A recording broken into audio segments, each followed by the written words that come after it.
Fala, turma! Que aula incrível que a gente teve no domingo. Estou aqui no ICL e os comentários estão chegando de tudo que é canto, agradecendo a aula com Elliot Aronson, o maior especialista vivo no mundo em comportamento humano, e muitos insights, muitos conhecimentos, pesquisas que ele mencionou, conceitos que as pessoas não tinham ideia, e muita gente está pedindo para a gente liberar o replay dessa aula. Então, se você não assistiu, a notícia boa é que a gente resolveu liberar o replay atendendo, que está todo mundo pedindo, mas vai ficar pouco tempo, porque depois essas aulas ficam disponíveis só para quem faz parte, né, ali dos cursos do ICL, para poderem usar isso como referência depois.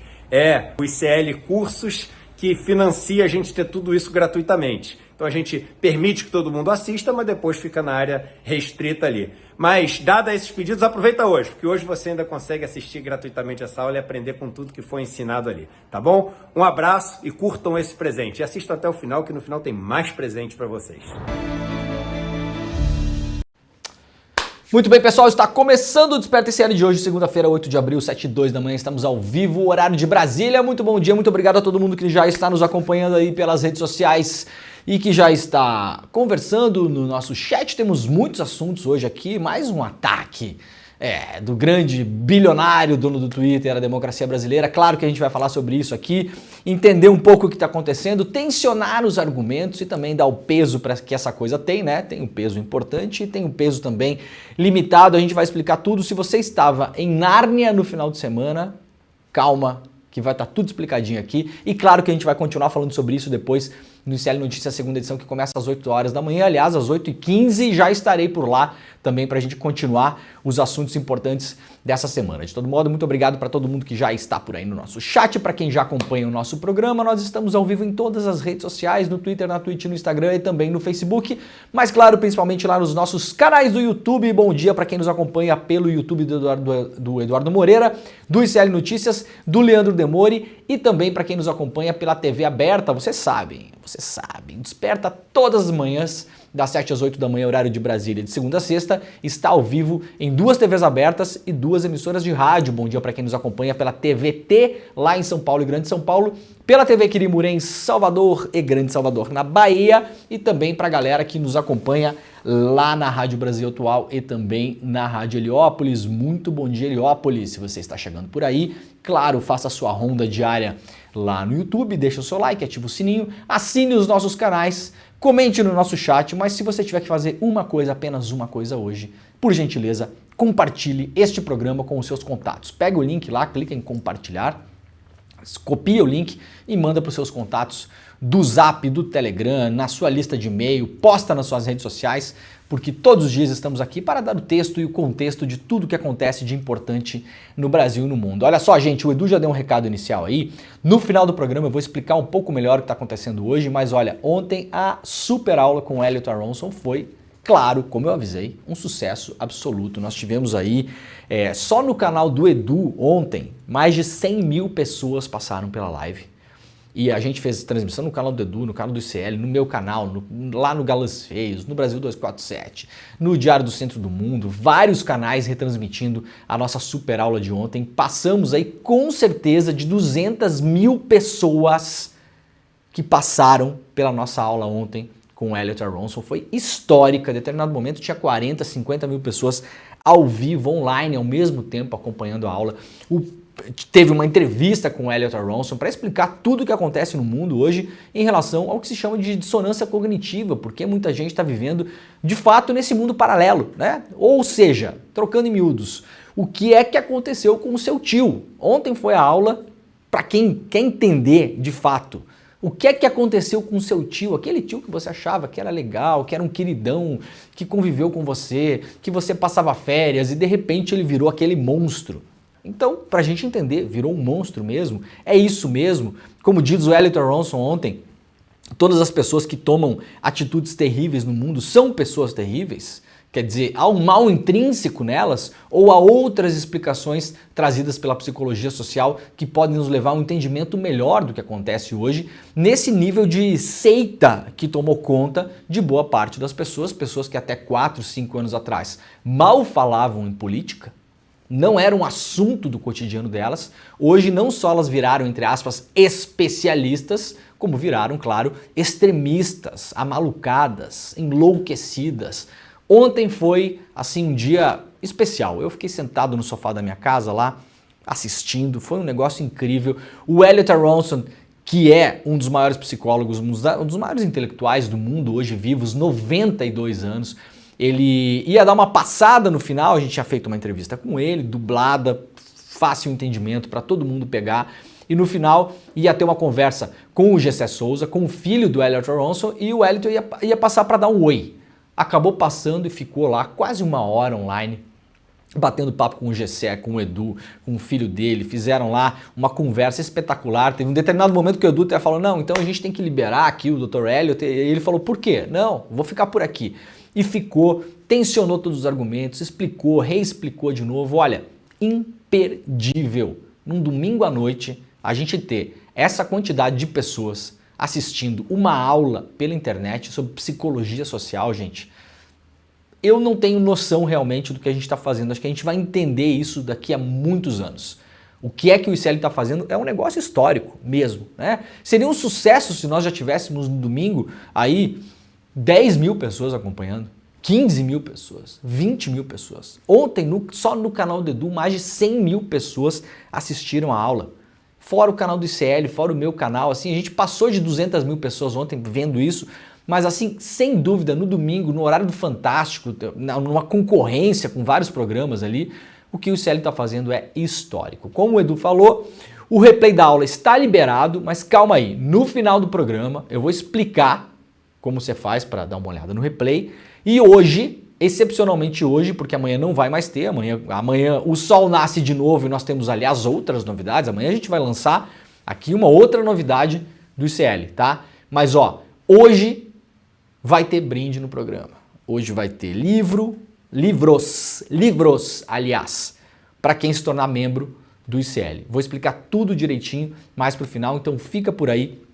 Quando a gente estiver chegando no final do programa, a gente lança a ideia aqui, você vai ter que correr, clicar no link, acessar e fazer a sua inscrição, porque realmente, né, é o único dia que a gente vai fazer isso, porque amanhã a gente vai estar já focado em outra coisa. E claro, a super aula de ontem do Elliot Aronson, hoje tem a reprise, mas depois ela fica lá gravada só para os nossos membros, como aliás ficaram todas as outras, do Cornel West, do Domenico De Masi, da Marilena Chauí, da Monja Cohen, todas as que a gente já fez historicamente, que foram para o ar, já não estão mais livres, de acesso livre, estão lá para o nosso grupo de membros do ICL, tá bom? Então fiquem por aí até o final do programa, no final eu explico como vocês fazem para acessar a reprise e para quem assinar o ICL hoje vai ter livro. A gente vai mandar livro, são livros, ó, a gente nunca deu livros tão topzera, né? Tão topzera, são livros realmente caros, foi um investimento, mas a gente achou que valia a pena, que fazia sentido, porque combina e fecha muito com o que foi dito ontem.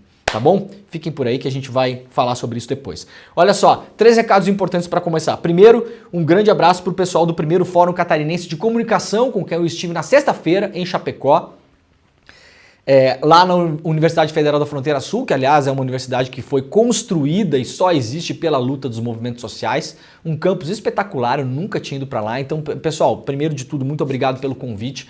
Foi maravilhoso, tinha mais de 150 pessoas, o auditório, né, a gente fez numa sala lá, lotado, comunicadores sociais, pessoal de movimento sindical, de movimentos sociais, galera, estudante de comunicação, mas não só, a galera que está querendo colocar lá um projeto em marcha, que tem uma ideia para fazer, que quer criar um sistema de comunicação. Santa Catarina começou a se mexer, espero que outros estados copiem Santa Catarina nesse aspecto, e aliás, espero que outras cidades de Santa Catarina possam fazer encontros parecidos com o que a gente fez em Chapecó na sexta-feira, que basicamente é entender, é o partindo do básico, assim, gente, entender como funciona a máquina de comunicação no mundo hoje. Tem tudo a ver com o assunto do Elon Musk, que a gente vai falar hoje, tudo a ver com isso, como funcionam as redes, como funcionam os algoritmos, como é a manipulação da comunicação e principalmente como colocar em marcha um movimento de comunicação ativa para oferecer para as pessoas uma ideia de mundo e não ficar só na reação. Hoje em dia a nossa comunicação está muito reativa. A gente fica reagindo aos absurdos que são colocados na grande prateleira desse supermercado de ideias no mundo todo. Então, a gente teve uma conversa incrível na sexta-feira, uma galera por lá. Tive o prazer também de autografar o livro sobre o Julian Assange, que foi escrito aí por um observador da ONU contra a tortura e maus tratos, que é o grande livro sobre a história do Julian Assange, publicado lá pelo pessoal da Cotter Editorial, e tem lá um prefácio do meu camarada César Calejon também. Então o pessoal levou os livros lá, autografei alguns livros, eu escrevi um depoimento nesse livro também, né? Tem um texto meu. Então assim, gente, muito obrigado pela parceria de todo mundo e agora, por favor, coloquem em movimento o que a gente conversou lá, né, na apresentação que eu fiz e na conversa que a gente teve lá também, porque aprendemos juntos todos. Antes de mais nada também, eu quero mandar um grande abraço para uma senhorinha muito simpática, cara, eu fico tão emocionado com isso. Quero dar os parabéns aos 75 anos da nossa grande fã do ICL aqui e ela representando milhões de pessoas que acompanham esses programas aqui, pessoas que nos param em vários lugares, né, por essa vida aí e agradecem e pedem foto e mandam beijo e manda beijo pro Edu e manda beijo pra Vivi e manda beijo pro William e pro César e pro Rodrigo e pra Roberta, pra Cristina Serra, pra Elô Vilela, assim, a quantidade de pessoas que me param e falam da galera aqui do ICL como se fossem da família é impressionante. Então, um grande abraço e feliz aniversário por 75 anos a dona Odete do Amaral Marcolan, acompanha o Desperta todas as manhãs aqui. Me encontrou num evento esses dias, me deu um presente, foi lá, me deu um abraço, deu um beijo, e assim, é extensivo a todo mundo que faz o ICL e a todo mundo que acompanha o ICL também, então sintam-se beijados, sintam-se abraçados em uma singela homenagem e comemoração aqui aos 75 anos da Dona Odete, muito bem. E por fim, galera, no domingo de manhã eu fui acordado com uma surpresa em casa, o pessoal organizou uma cesta de café da manhã maravilhosa em homenagem ao primeiro ano do Desperta. O Desperta agora em abril faz um ano, nem parece, né, Jimmy? Tá fechando um ano já de Desperta.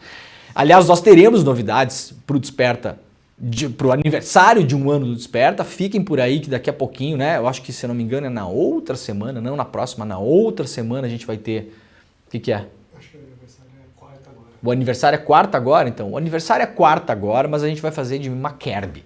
Quarta-feira agora a gente comemora aniversário, um ano do Desperta, tudo certinho. Mas a nossa programação de aniversário vai ser uma semaninha depois. Teremos novidades aqui. Para quem gosta das canecas do Desperta, atenção, teremos canecas, teremos livros. Então fiquem ligados que a gente vai fazer um mega festejamento aqui. Mas a galera aí muito ligada me escreveu uma cartinha maravilhosa, mandou uma cesta de café da manhã no domingo lá em casa, mandou um relógio inspirado no relógio que o Arthur Conan Doyle ficava olhando as horas quando escrevia os primeiros trechos do Sherlock Holmes. Né? Então o pessoal falou, pô, vocês são os nossos Sherlock Holmes, ficam investigando a República. Fizeram uma grande homenagem pro Desperta, né? E aí eu queria mandar um abraço então aqui pra galera que mandou isso pra gente lá em casa ontem no domingo de manhã, né? Maravilhoso. Um abraço afetuoso pra Alessandra, pra Natália, pro Eduardo, pro Dirley, pro Evandro, pra Sofia, pra Muriel, pro Israel, pra Manuela e pro Bernardo. Muito obrigado, gente, tá recebido, tá aqui a cartinha, tá lá o relógio, ficou lá em casa, bonitinho. O café da manhã a gente já comeu tudo, né? Não sobrou nada. Muito, muito, muito obrigado. E isso é um presente para todo mundo que acompanha esse programa aqui, um programa que cresceu de modo absurdo, né? Valeu pela audiência de todo mundo e é aquilo. Segue compartilhando o programa para que a gente chegue no maior número possível de pessoas. Tá bom, muito bem então, vamos lá, gente. Olha, o Ailton Krenak tomou posse lá na Academia Brasileira de Letras, primeiro indígena a ocupar uma cadeira na BL. Tá aqui o nosso maravilhoso Ailton Krenak, com quem eu já tive o prazer de conversar algumas vezes, já entrevistei. Ambientalista, filósofo e poeta Ailton Krenak tomou posse na Academia Brasileira de Letras na sexta-feira, lá na sede da ABL no Rio. Ele é o primeiro indígena a ocupar uma cadeira da ABL. O Krenak vai ocupar a cadeira número 5, que é a vaga depois do falecimento do José Murilo de Carvalho, em agosto de 2023.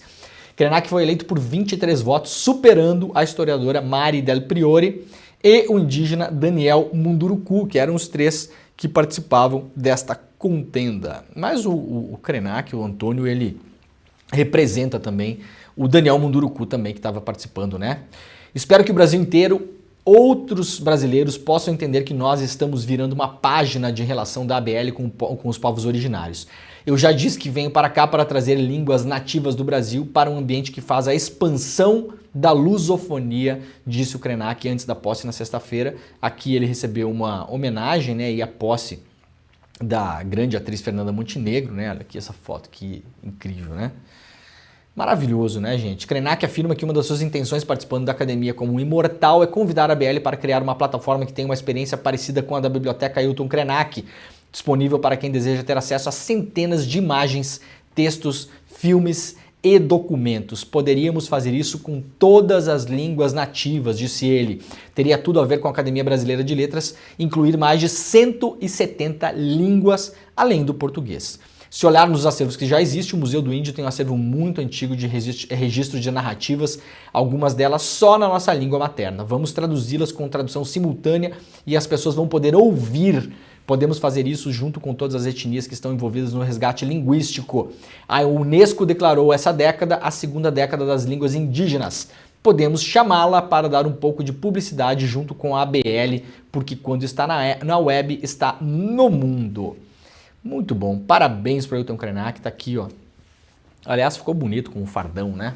Tá aí ele. Muito bem, valeu, grande Ailton, grande brasileiro. E antes tarde do que mais tarde, né, ABL? Que bom.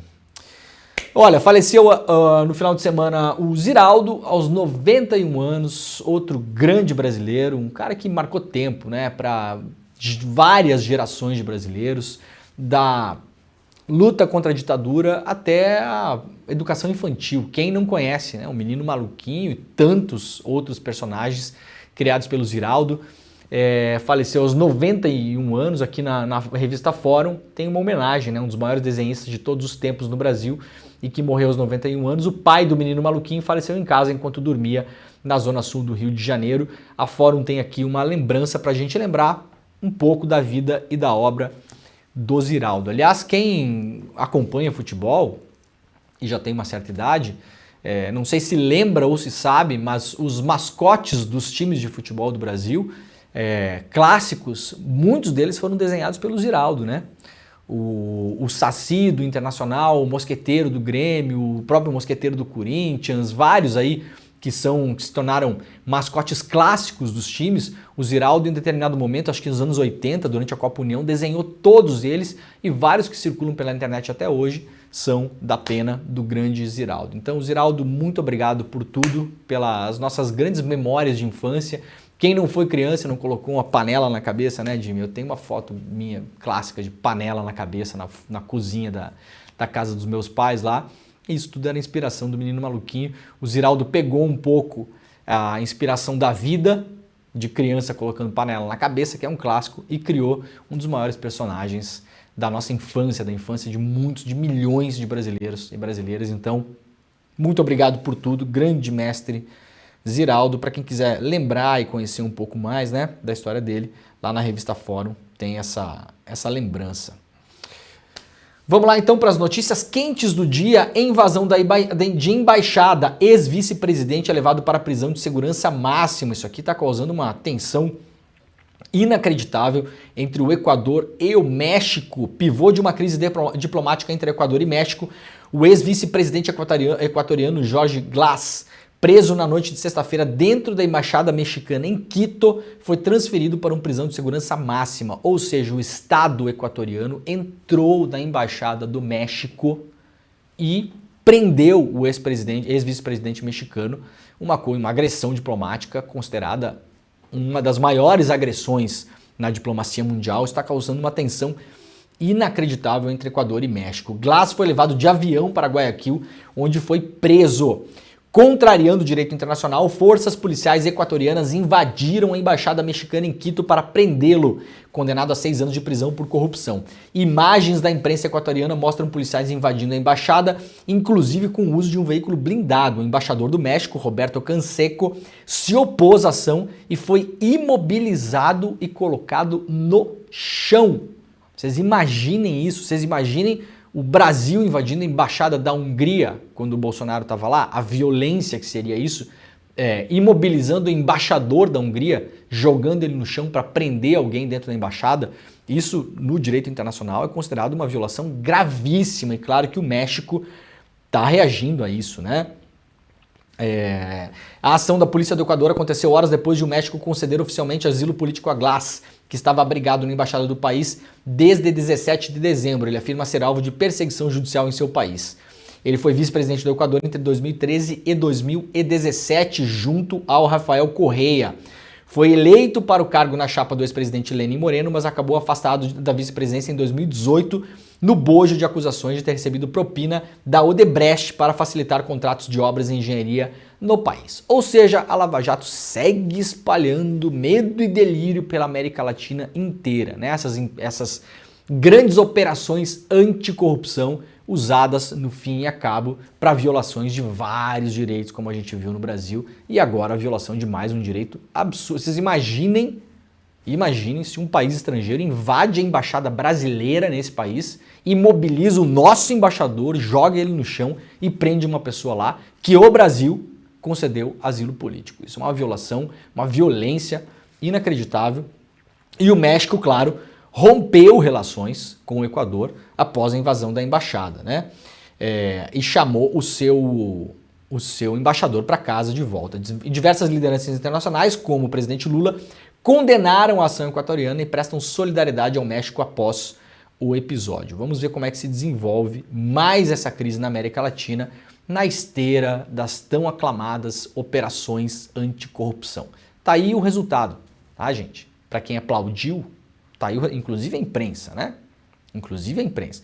Tá aí o resultado. Ai, mas não teve corrupção da Petrobras. Eu não vou explicar pela milésima vez isso de novo, tá? Esse argumento tá no nível de dizer, mas então não tem tráfico de droga lá na favela X. Tem, então tá ótimo, a polícia pode entrar matando, barbarizando, prendendo, jogando as pessoas em qualquer lugar. Pode, tá liberado. Então é assim que funciona a coisa.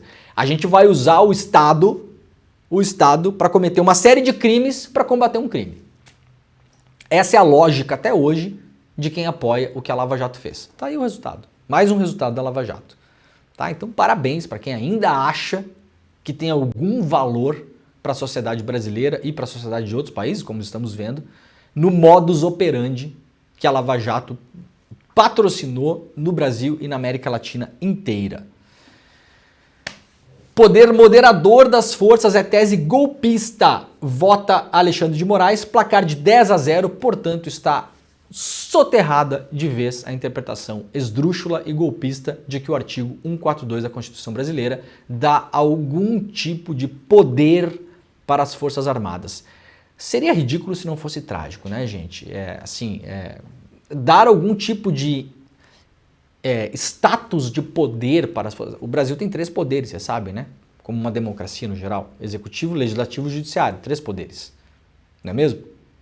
São 3. Sendo que 2 desses são eleitos pelo povo, diretamente. Fora o judiciário. Tá bom? Não tem 4 poderes. As Forças Armadas não são um poder. Colocar as Forças Armadas como um poder seria o equivalente a colocar a Receita Federal como um poder também. A Receita Federal é o 5º poder moderador, então. Né? O que mais? A Superintendência para a Amazônia é o 6º poder. Como assim, Leandro? São instituições criadas pelo Estado brasileiro. Né? As Forças Armadas podem desaparecer daqui a 8 minutos se a gente decidir como sociedade que nós não queremos mais Forças Armadas. É uma decisão da sociedade. Elas não são um poder. Elas são instituições de Estado, como a Receita Federal, como os bancos públicos, como, né, a Caixa Econômica é o 7º poder moderador, então. Por quê? Quem falou? De onde tiraram isso? Eu sei que os militares estão acostumados a achar que eles vivem num mundo paralelo onde tudo é melhor.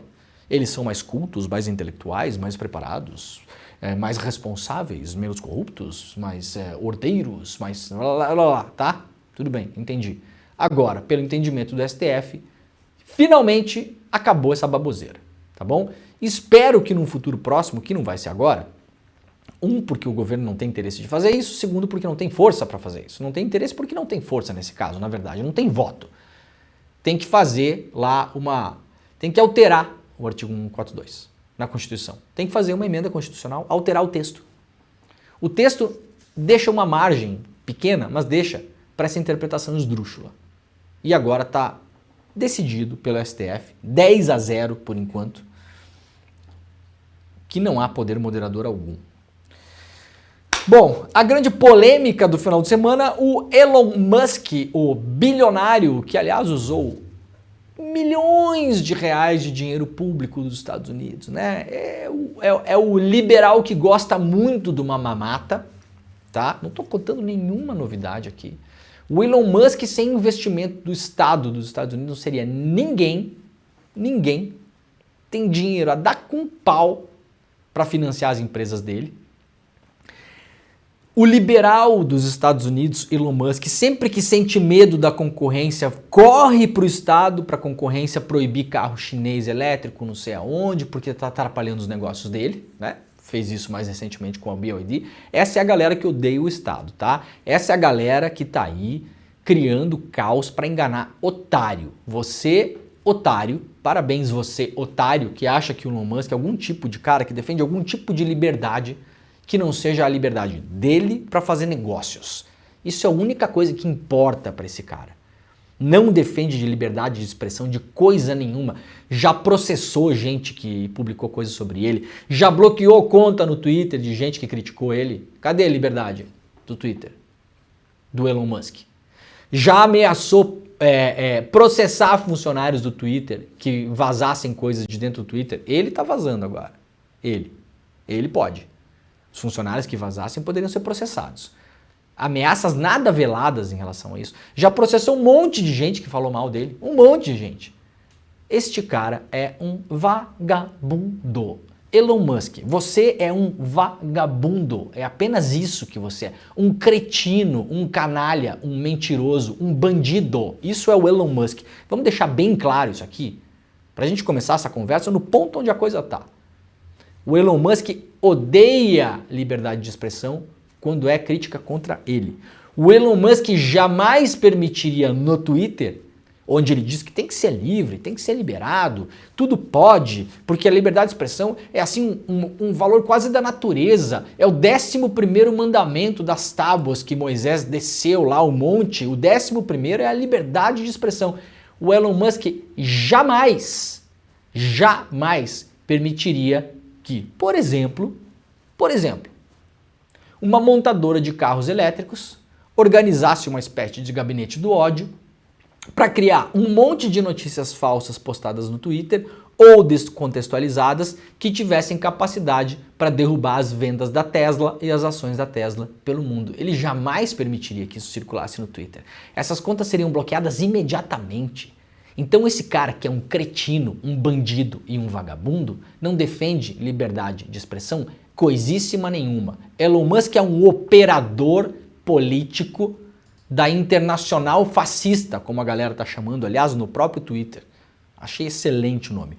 Um grande operador político instrumentalizando essa galera da extrema-direita, a grande massa, que boa parte são um bando de otário, em benefício dos próprios negócios.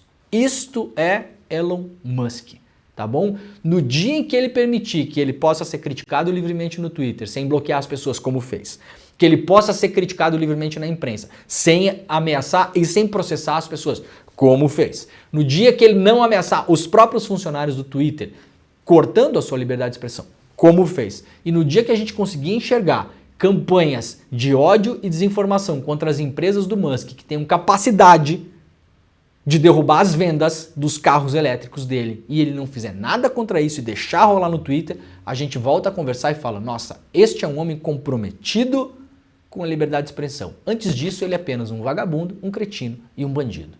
Isto posto, o Elon Musk, no final de semana, saiu por aí, não só desafiando a própria democracia brasileira, usando o Alexandre de Moraes como ponta de lança para isso, mas como pedindo impeachment, pedindo o impeachment do Alexandre de Moraes. Um empresário, bilionário, estrangeiro, dono de uma plataforma, que no mais das vezes anda pelo Brasil sem regulação nenhuma, porque o nosso Congresso fez o favor de não votar o PL 2630 no ano passado. Tudo isso só está acontecendo, meus caros e minhas caras. Inclusive o povo de esquerda progressista aí que apoiou a derrubada do PL 2630, vocês estão sentindo agora como é que foi a coisa? O quanto a gente avisou aqui nesse programa? O quanto eu falei o erro que vocês estavam cometendo? Eu espero que pelo menos... Eu não espero isso aí do pessoal da extrema-direita. Claro que não. É claro que eu não espero. O jogo que eles estão jogando é outro.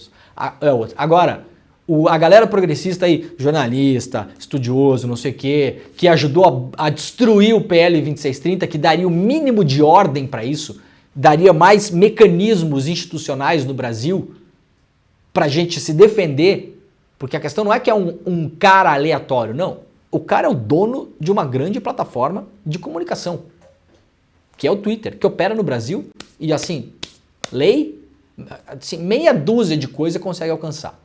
Então, olha, eu espero que a galera de esquerda, que detonou o PL 2630 no ano passado, por motivos mil, de ideológico, a falta de informação, a financeiro, dinheiro, porque teve gente que levou dinheiro para defender essa pataquada. Eu espero que vocês, no mínimo, mudem de opinião. Não espero que façam meia-culpa, que peçam desculpas também, não espero, nem acho que vão, tá? Mas vocês entenderam onde chegou a coisa? Se o PL 2630 tivesse sido aprovado, essa pataquada aqui não estava acontecendo. A coisa seria muito mais célere, seria muito mais fácil de resolver isso aqui, sem expor o STF e o Alexandre de Moraes, como estão se expondo, aliás. O Musk publicou uma série de tweets dizendo que não vai mais cumprir nenhuma determinação do STF, por acaso a mesma coisa que o Bolsonaro falou 2 anos atrás na Paulista. Só por acaso. Só por acaso, o Musk falou que vai liberar as contas bloqueadas dos extremistas que atentaram contra o sistema eleitoral brasileiro, que pregaram golpe de Estado, que pregaram, em última instância, assassinato, inclusive do Alexandre de Moraes, que aconteceu no Twitter. O Elon Musk falou que vai desbloquear todas essas contas, que não cumpre mais nenhuma medida e que o Alexandre de Moraes tem que ser chutado do STF. Isso tudo no final de semana em que, por acaso, um jornalista chamado Michael Shallenberger, que é um outro picareta, um outro cretino, um outro vagabundo, que por acaso esse cara está no Brasil, está na América Latina, publicou um trecho dos tais dos Twitter Files. Twitter Files. Sabe o que é isso? O Elon Musk comprou o Twitter. Ele, como dono, ele foi lá, pegou todas as trocas de e-mail entre os funcionários do Twitter quando estavam tentando responder a pedidos judiciais. E publica pedaços desses e-mails, alguns e-mails selecionados, descontextualizados, histórias requentadas, que não tem nenhuma consistência enquanto material de leak mesmo, vazado, nenhuma consistência, entrega na mão de meia dúzia de jornalista ou pseudo-jornalista vagabundo, tem alguns do Brasil também que estão fazendo esse serviço, eu vou mostrar já quem é um deles, pra vocês terem uma ideia, só para terem uma ideia, tá? E publica isso como se fosse, assim, um grande caso jornalístico. Gente, se fosse, na moral, eu ia estar dando asa para isso aqui, tá? Se fosse realmente uma coisa escandalosa, o que são esses e-mails? Os advogados do Twitter debatendo como eles vão responder a medidas do TSE e do Supremo Tribunal Federal. E medidas judiciais de primeira instância, aliás. Tudo misturado, tudo sem contexto, tudo colocado de qualquer coisa e aí divulgado pelo Elon Musk como se o Alexandre de Moraes fosse o ditador do Brasil. O Brasil está à beira de uma ditadura. O Alexandre de Moraes precisa sofrer um impeachment, precisa cair. Isso é um ataque especulativo contra a democracia brasileira que responde aos interesses econômicos de um cidadão chamado Elon Musk. É isso que está acontecendo. Por acaso, no mesmo dia, o Bolsonaro e os filhos fizeram uma live ontem para comentar isso. Por acaso, 2 dias atrás, antes desse negócio explodir, o Bolsonaro anunciou o quê? O que o Bolsonaro vai fazer? Um evento como ele fez na Paulista, só que agora no Rio de Janeiro. Tudo está acontecendo por acaso. O tal do jornalista vagabundo lá, manipulado pelo Elon Musk, que deve estar levando uma grana boa desse negócio também, né? Por acaso está no Brasil. Por acaso o Bolsonaro fez uma live ontem. Por acaso o Bolsonaro 2 dias atrás divulgou um evento no Rio de Janeiro, igual o da Paulista. Por acaso o Elon Musk começou a falar sobre isso no final de semana. Tudo isso por acaso. E agora, claro, desafiou a justiça brasileira, disse que vai liberar a conta dos golpistas. Pelo que eu vi hoje de manhã, já liberou algumas, inclusive, que estavam bloqueadas por medidas judiciais, que só poderiam ser desbloqueadas por medidas judiciais. Aliás, se o PL 2630 tivesse sido aprovado, o próprio Twitter teria mais facilidade para recorrer nesses casos, porque há casos de bloqueios no Twitter e em outras redes sociais pelo Tribunal Superior Eleitoral durante a eleição de 2022 que podem ser desbloqueados. A justiça pode analisar aquilo e falar, não, isso aqui é excessivo. Como qualquer medida judicial. Se existisse o PL 2630, nós teríamos exatamente a obrigação do tribunal falar exatamente qual o motivo. A pessoa que foi bloqueada teria alguns dias para responder. A conta ficaria no ar enquanto ela responde. A empresa, a rede social, teria um prazo também para responder e fazer a concatenação entre o usuário e a justiça. O PL 2630 tinha todo o roteiro das regras para isso. E muita gente fez o favor no Brasil, e inclusive de esquerda, eu vou repetir isso 1 milhão de vezes, votou para derrubar esse negócio. Fez campanha pública para derrubar esse negócio. Ganhou dinheiro das grandes companhias de tecnologia para derrubar esse negócio. Então, vocês que fizeram isso durante a votação do PL 2630, hoje, vocês deram asa para que isso aqui acontecesse. E não adianta tirar o da reta e tentar fugir, porque é exatamente o que está acontecendo nesse momento no Brasil. Nós optamos por não colocar regras nessas grandes companhias de tecnologia. Optamos por seguir na várzea. E é na várzea e no caos que essa gente opera. É de interesse deles e de mais ninguém que a coisa continue como está. Não se falou mais em regular a internet no Brasil, né?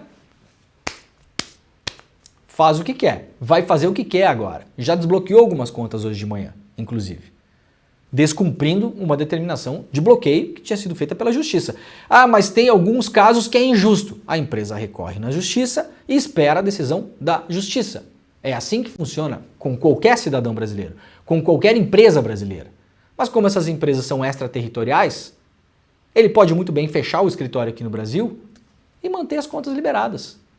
No limite, vai forçar a justiça brasileira a bloquear o serviço do Twitter no Brasil.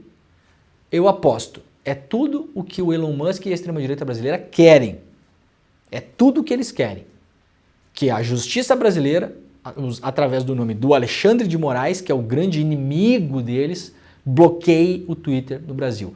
Tudo o que está acontecendo agora, o desafio do Elon Musk, a vinda desse jornalista para o Brasil, a live do Bolsonaro, a marcação de uma nova data de uma manifestação do Bolsonaro, como teve na Paulista, vai ter agora no Rio de Janeiro, e depois terão mais. Belo Horizonte, Floripa, vai ter mais. O Bolsonaro não sai mais da rua, gente. Já expliquei por quê aqui. As pesquisas de opinião pública autorizam o Bolsonaro a ir para a rua. A popularidade dele aumentou. Tudo isso aqui é parte da mesma coisa. Que tem a ver, para o Elon Musk, com a eleição do Trump nos Estados Unidos.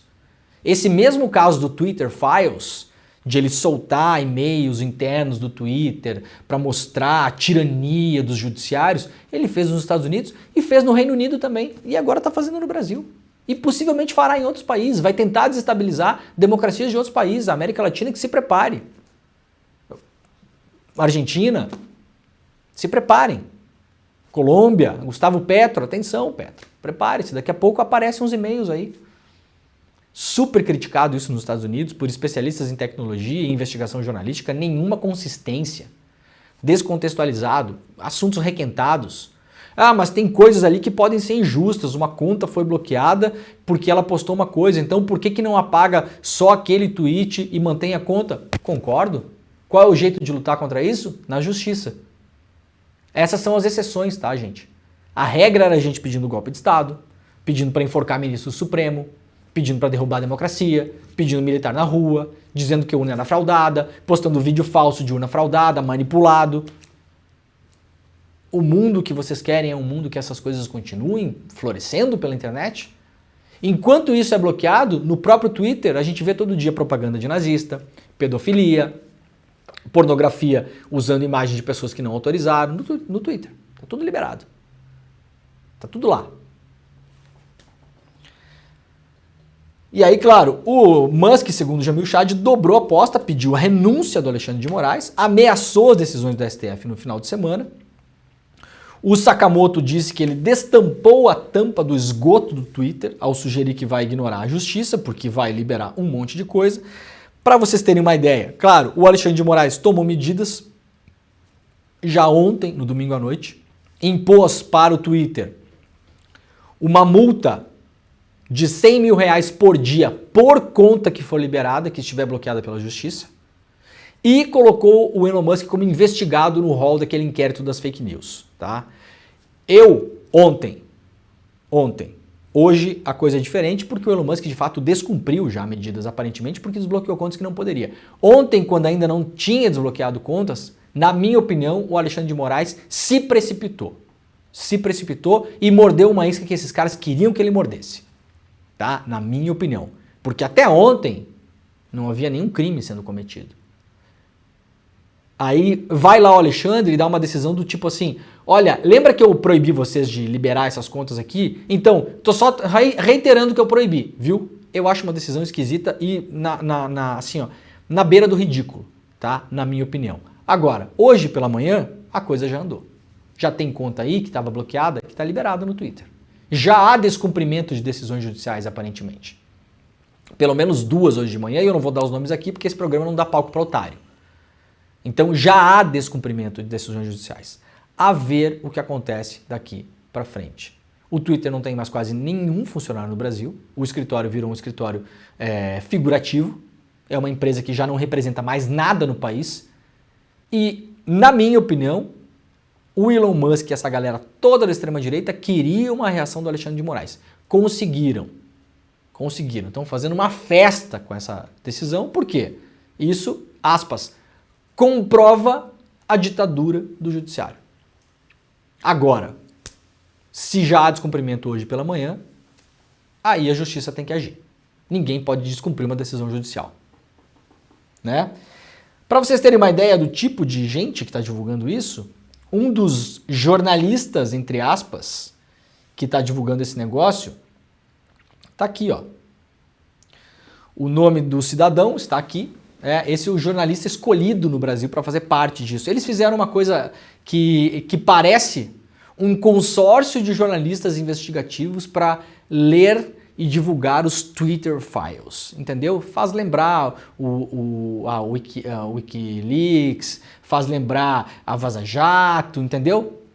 Como bons representantes da extrema-direita, eles pegam uma coisa real e criam uma fantasia em cima daquilo.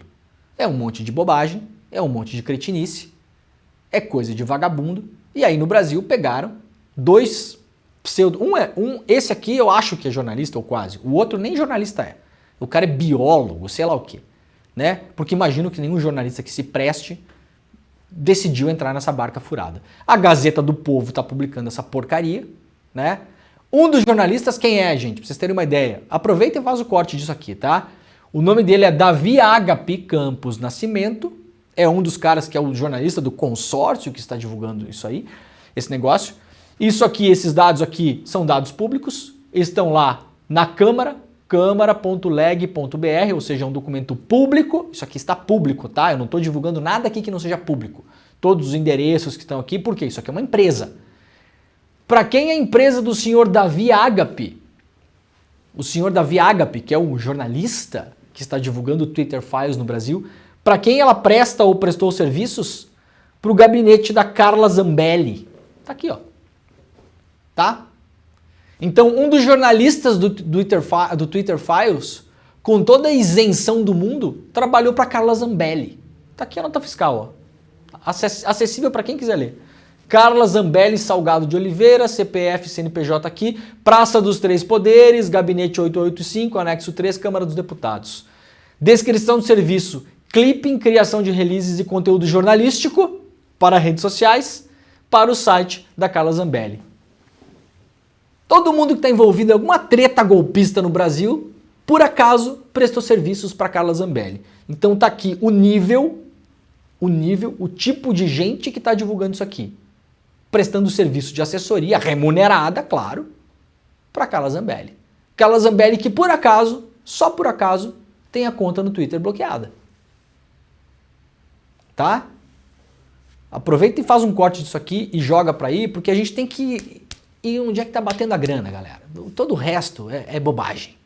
Todo o resto é bobagem. A gente intelectualizar muito essa questão é bullshit. Tem gente ganhando dinheiro com esse negócio. Isso aí tem interesse econômico direto Interesse eleitoral direto. Tá todo mundo ali defendendo o seu. Após ataque de Musk a Moraes, a AGU defendeu regulamentação urgente das redes sociais. Pois é, né? Moraes incluiu Elon Musk como investigado no inquérito das milícias digitais. Após ataques de Musk, a justiça, a conta bloqueada do Alan dos Santos voltou para o ar. Isso aqui é um descumprimento de medida judicial. Se está valendo já o que o Alexandre de Moraes decidiu ontem, tem multa de 100 mil reais já hoje, nesse dia de hoje, só nessa conta desbloqueada. 100 mil aqui. O Twitter vai pagar isso, gente? Sabe-se lá se o Twitter ainda tem dinheiro no Brasil, se ainda tem... O Elon Musk assumiu e fechou tudo que podia fechar. A empresa valia X, hoje vale X menos não sei quanto. Afundou a empresa. Que, aliás, era o que muita gente imaginava que ele ia fazer. O objetivo era esse. Era assumir o Twitter, criar um caos ali, porque era ainda talvez a única rede social que tinha uma prevalência de nomes mais progressistas. Todas as outras, no geral, são tomadas por gente conservadora, ou de direita, ou de extrema-direita. Então assumiu, destruiu, arrebentou, acabou com moderação, acabou com tudo. Até o ano passado, quando jornalistas ou pessoas mandavam e-mail para a assessoria de imprensa do Twitter, a resposta automática era aquele emoji de cocô. Esse é o nível do cara. É um imbecil, um cretino, um vagabundo, um criminoso que está brincando com democracias do mundo todo. Né? E tem gente que vai na onda, né? Não, mas veja bem, isso aqui é sério, porque temos que ver, porque não sei o que. Ninguém está dizendo que é perfeita as decisões do Alexandre de Moraes. Um monte de gente critica decisões, várias pessoas, inclusive do campo progressista. Isso aqui está certo, isso aqui está errado, isso aqui está demais, isso aqui não sei o que, isso aqui não sei o que. Nós mesmos aqui no programa, eu falei várias vezes, na minha opinião, algumas penas que foram colocadas lá para os golpistas lá do 8 de janeiro, algumas penas são exageradas, ou que penas darão aos organizadores e financiadores do golpe se um cara lá tomou 14 anos, o cara que entrou lá para quebrar. Enfim, as críticas são todas válidas. Agora, o que está sendo feito aqui não é crítica, não. Não é crítica. Isso aqui tem outros interesses por trás. Outros, tantos outros. Cada um com os seus ali. O jornalistinha de meia pataca lá para ganhar uns trocos do gabinete da Zambelli. O Elon Musk lá preocupado com a eleição do Trump nos Estados Unidos e criando caos em outros lugares da América Latina toda. E não só, em outros lugares do mundo.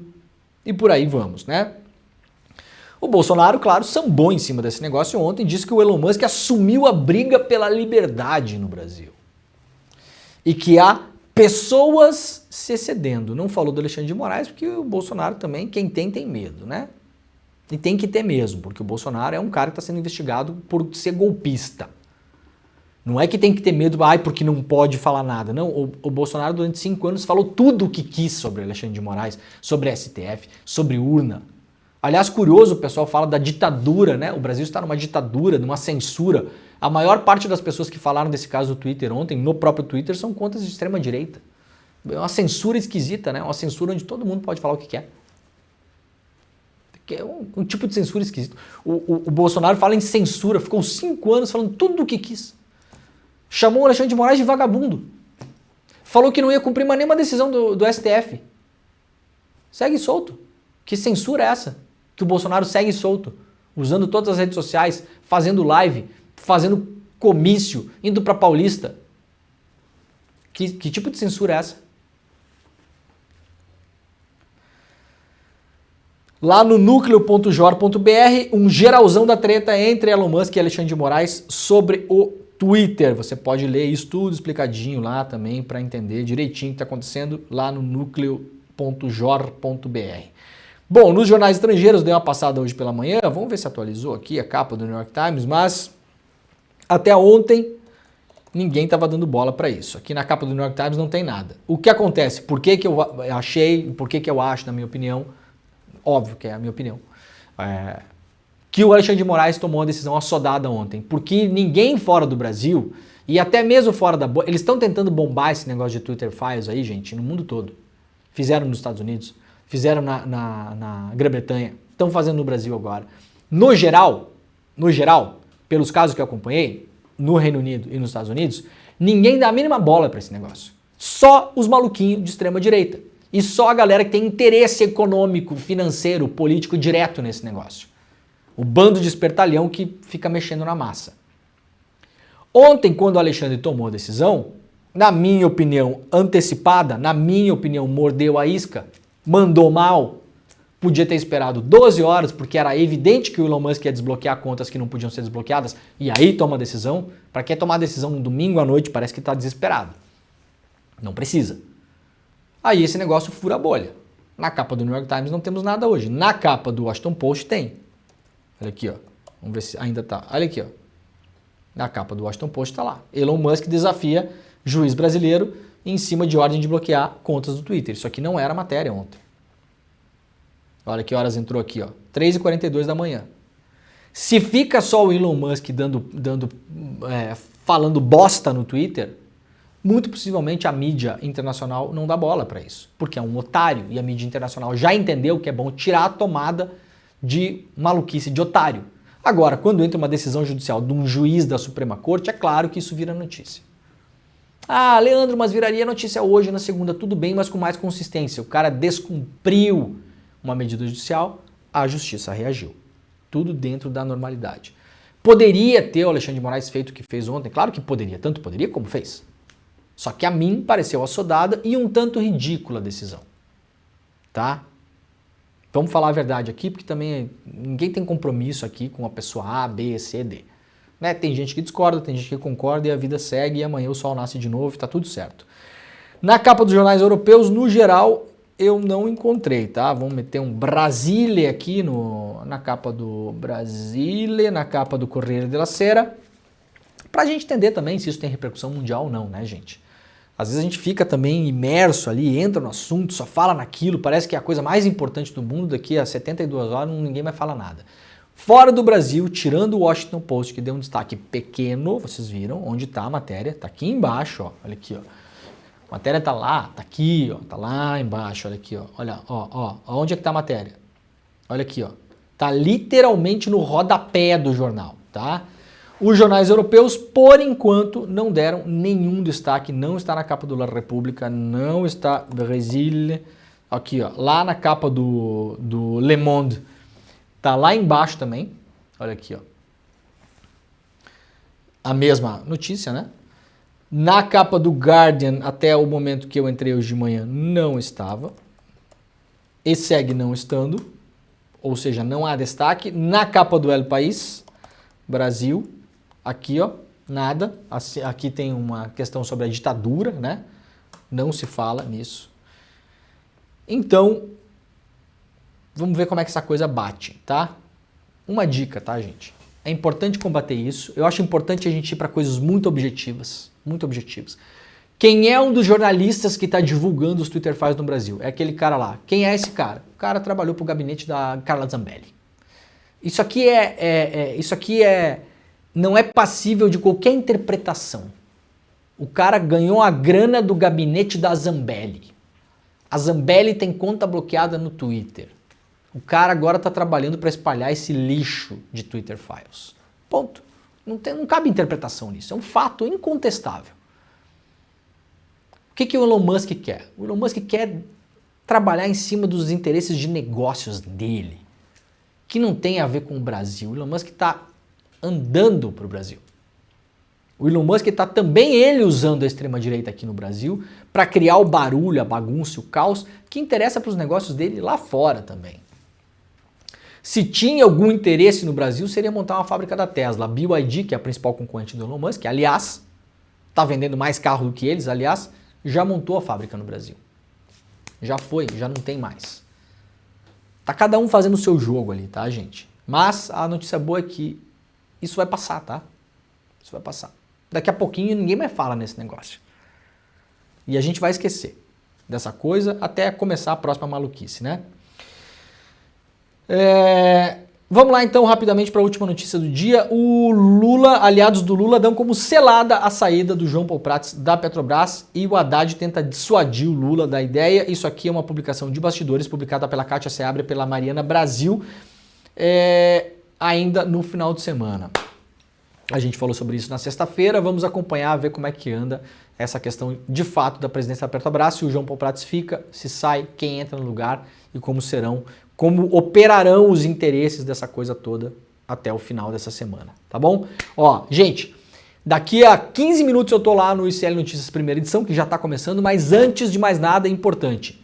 Só hoje, único dia, teremos duas coisas importantes, Jimmy. Primeiro, reprise da super aula que a gente passou ontem com o Elliot Ronson. O Elliot Ronson entrou ao vivo com o Gessé, com o filho dele, o filho do Elliot, e com o Edu. Ficou lá 1 hora conversando sobre a entrevista que foi feita. Respondeu várias perguntas. Foi, assim, espetacular. Mesmo, gente. Só no canal do Edu, mais de 100 mil pessoas passaram pela aula ontem. Somando os outros canais, a gente pode chutar, assim, facilmente 200 mil pessoas que acompanharam ontem, pelo menos um trecho, né? Tem gente que não consegue ver tudo. Pelo menos um trecho do que foi passado ontem. Então agora, não perca. icl.com.br/replay. icl.com.br/replay. Lá estará a reprise da aula. Hoje, meia-noite, Zé Fini. Acabou. Onde você vai poder acompanhar essa aula depois? Lá, sendo membro do ICL. Então, hoje, o que a gente vai ter, Jimmy? Quem se tornar membro do pacote solidário hoje, só hoje, vai ganhar o quê, Jimmy? Vai ganhar 3 livros, é isso? O livro é Os Engenheiros do Caos, né? Os Engenheiros do Caos, que é um livro escrito pelo jornalista da Empoli, que é um dos livros mais clássicos dos últimos anos, explicando toda essa treta aqui de Elon Musk, de rede social, de PL 2630, de algoritmo, de extrema-direita, de comunicação na internet. Esse é digamos assim, o livro símbolo dessa era. É um livro caro, não é barato de você comprar. Você não compraria com o preço que você deve pagar para se tornar membro do ICL hoje, tá? Então, vai levar na sua casa esse livro, o próprio livro do Elliot Ronson, O Animal Social, que é um best-seller na área, o livro que explica de fato a dissonância cognitiva e como a gente chegou até aqui, e o livro do Edu Moreira. Qual que é o livro do Edu, Jimmy? O que os donos do poder não querem que você saiba. Então, hoje, se tornar membro solidário do ICL, leva O Animal Social, Os Engenheiros do Caos, o que os donos do poder não querem que você saiba. Vai ter acesso aos 250 cursos do ICL, vai ter desconto para compras online, para farmácia, para loja, para isso, para aquilo, que é o nosso clube do ICL, que está lá. Vai ter acesso a todos os nossos documentários e todas as aulas que a gente já deu até hoje. Marilena Chauí, Cornel West, Domenico De Masi, o próprio Elliot Ronson, tá tudo lá. Então é hoje, só hoje, para levar os livros para casa. Você vai entrar em despertaicl.com.br, despertaicl.com.br. Entra agora e faça a sua inscrição no pacote solidário, onde você dá uma bolsa de estudos para quem não tem condição de estudar também. Tem mais esse negócio que é bacana pra caramba. Faz lá a assinatura do pacote solidário, você vai levar todos os cursos, todos os documentários, o clube de descontos para compras online, vai dar uma bolsa para um estudante que não tem condição de pagar para acessar e vai levar os 3 livros físicos que vão chegar na sua casa, numa caixinha bonitinha, um presente do ICL para os assinantes que entrarem hoje. É limitada a quantidade de livros, então corre e faça a sua inscrição agora, despertaicl.com.br, tá bom? Tá liberado lá.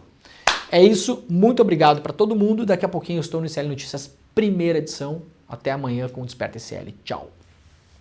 Fala turma, que aula incrível que a gente teve no domingo. Estou aqui no ICL e os comentários estão chegando de tudo que é canto, agradecendo a aula com Elliot Ronson, o maior especialista vivo no mundo em comportamento humano, e muitos insights, muitos conhecimentos, pesquisas que ele mencionou, conceitos que as pessoas não tinham ideia, e muita gente está pedindo para a gente liberar o replay dessa aula. Então, se você não assistiu, a notícia boa é que a gente resolveu liberar o replay atendendo, que está todo mundo pedindo, mas vai ficar pouco tempo, porque depois essas aulas ficam disponíveis só para quem faz parte, né, ali dos cursos do ICL, para poderem usar isso como referência depois. É o ICL Cursos que financia a gente ter tudo isso gratuitamente. Então a gente permite que todo mundo assista, mas depois fica na área restrita ali. Mas, dada esses pedidos, aproveita hoje, porque hoje você ainda consegue assistir gratuitamente essa aula e aprender com tudo que foi ensinado ali, tá bom? Um abraço e curtam esse presente. E assistam até o final, que no final tem mais presente para vocês.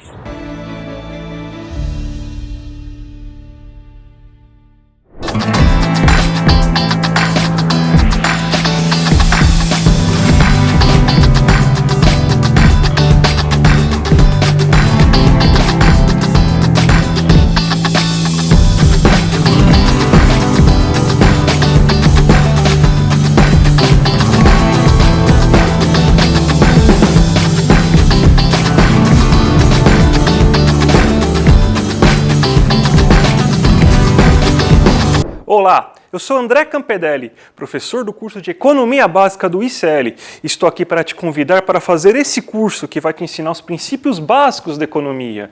Tudo o que você precisa saber sobre macroeconomia, sobre microeconomia e os principais conceitos econômicos. Então venho aqui te convidar para você não ficar mais fora desse assunto tão importante para entendermos a realidade e a política brasileira. Então, eu te espero lá no curso. Vamos fazer juntos. Um abraço e até a próxima.